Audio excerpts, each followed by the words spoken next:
कानी बहू। किशोरी लाल जी के बेटे राघव की शादी की बात जगह जगह चल रही थी, लेकिन किशोरी लाल जी को कोई लड़की पसंद ही नहीं आती थी। और उसकी एक ही वजह थी, किशोरी लाल जी का लालची होना। उनको लड़की वालों से मोटा दहेज चाहिए था और इसी चक्कर में एक दिन वो एक बहुत पैसे वाले के घर अपने बेटे का रिश्ता लेकर पहुंचे। उस आदमी का नाम था ओम प्रकाश। देखिए किशोरी लाल जी, मेरी एक ही बेटी है और मेरी सारी संपत्ति जायदाद सब कुछ मेरी बेटी नैना का ही है। पापा, नाम से लगता है बहुत खूबसूरत होगी। कितना अच्छा नाम है ना, नैना। ओ वैसे बात तो सही है आपकी।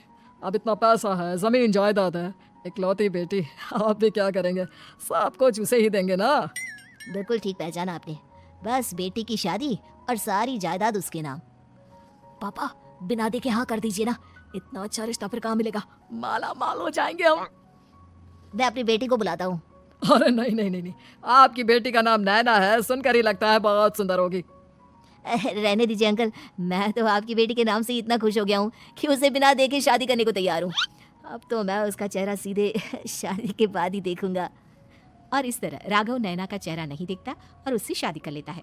शादी के बाद अपनी सुहाग रात पर जब राघव नैना का घूंघट उठाकर देखता है तो नैना की आंखें बंद थी।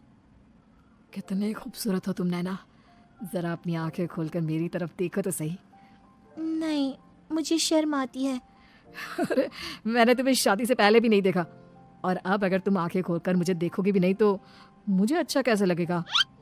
इससे पहले कि नैना अपनी आंखें खोलकर राघव की तरफ देखती, अचानक से लाइट चली गई और राघव नैना को पूरी तरह से देख भी नहीं पाया। अगली सुबह नैना राघव के लिए नाश्ता बनाकर लेकर आई। अरे ये क्या, आधा पराठा सेका हुआ है और आधा बिल्कुल कच्चा। ये तुमने क्या किया नैना?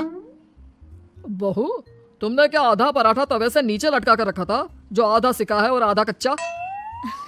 मुझे जितना दिखेगा उतना ही तो सीखूंगी ना पापा जी।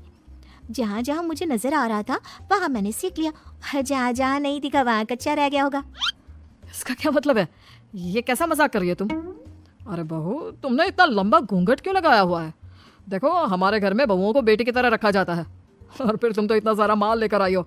देखो, ये घूंघट डाल कर रखने की कोई जरूरत नहीं है। हाँ नैना, पापा जी ठीक कह रहे हैं, तुम तो आराम से रहो, अपना ही घर समझो। नैना अचानक से अपना घूंघट उठा लेती है। अरे ये क्या पापा, नैना की तो एक आंख फूटी हुई है। नाम से नैना, लेकिन ये तो कानी बहू निकली। मेरे साथ धोखा हुआ है, धोखा। बिना दिखाए अपनी कानी लड़की मेरे संग ब्याह दी। मुझे कानी बीवी नहीं चाहिए। मुझे अभी ओम प्रकाश जी से बात करनी पड़ेगी। आखिर उन्होंने मेरे साथ ऐसा किया क्यों? अरे आप लोगों ने ही तो पापा से कहा था कि आप लोग शादी से पहले मुझे देखना नहीं चाहते। अब मेरे पापा पर क्यों इल्जाम लगा रहे हैं? अरे लेकिन उन्हें बताना तो चाहिए था ना कि तुम कानी हो, एक आंख से तुम्हें दिखाई नहीं देता। किशोरी लाल और राघव नाराज होकर ओम प्रकाश को अपने घर बुलाते हैं। पापा जी, ये आपने क्या किया? शादी से पहले बताया क्यों नहीं कि नैना की आंखों में परेशानी है? अरे आप ही ने तो लड़की देखने से मना कर दिया था। और लेकिन आप बता तो सकते थे। आपको तो हमारी बेटी की प्रॉपर्टी चाहिए थी, वो भी पूरी की पूरी। अब क्या हुआ अगर उसे आधा दिखाई देता है? प्रॉपर्टी तो आपको पूरी मिल गई ना। अरे ये क्या बात हुई? मेरी शादी प्रॉपर्टी से नहीं, आपकी बेटी से हुई है। अब ये तो पहले सोचना चाहिए था, तब तो मेरी प्रॉपर्टी देखकर तुम्हारी जुबान लप लपा रही थी। लेकिन मैं कानी लड़की को अपनी बीवी बनाकर नहीं रख सकता। पापा कुछ करिए ना आप। हाँ करता हूँ। देखिए ओम प्रकाश जी, आप हमारे साथ ऐसा नहीं कर सकते। और तुम देखो, अगर तुमने मेरी बेटी से शादी तोड़ी ना, तो जो भी प्रॉपर्टी मैंने तुम्हें दी है वो तो पूरी की पूरी वापस ले ही लूंगा, और आधी प्रॉपर्टी तुम्हारी भी लूंगा। अरे मेरी आधी प्रॉपर्टी भला क्यों लेंगे आप?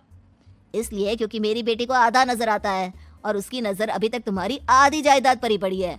अब तुम उसे घर से निकालोगे तो कुछ तो लेकर जाएगी ना। और अगर हम आपकी बेटी को अपने घर की बहू बनाकर रखे तो? तो तुम्हारी पूरी प्रॉपर्टी तुम्हारी ही रहेगी, और जो मैंने तुम्हें दिया है ना, उसमें से बस मैं आधा लेकर जाऊंगा। अरे लेकिन अब आप अपनी दी हुई प्रॉपर्टी में से आधी वापस क्यों लेकर जाएंगे, अगर मैं आपकी बेटी को अपनी पत्नी बनाकर रखने को तैयार हूँ तो? इसलिए ताकि भविष्य में अगर तुम मेरी बेटी को धोखा दो तो उसके पास कुछ तो रहे जो पति का हो, वैसे मेरे पास तो बहुत कुछ है, लेकिन अपने पति की कोई निशानी तो उसके पास होनी चाहिए ना। अब अगर तुमने मेरी बेटी को कानी कहा तो तुम्हें प्रॉपर्टी भी कानी ही मिलेगी, पूरी नहीं। जमाए राजा। किशोरी लाल और राघव समझ चुके थे कि वो बुरी तरह फंस चुके हैं और अब उनके पास वहां से निकलने का कोई चारा नहीं है। अब समझ में आया ना, लालच बुरी बला होती है।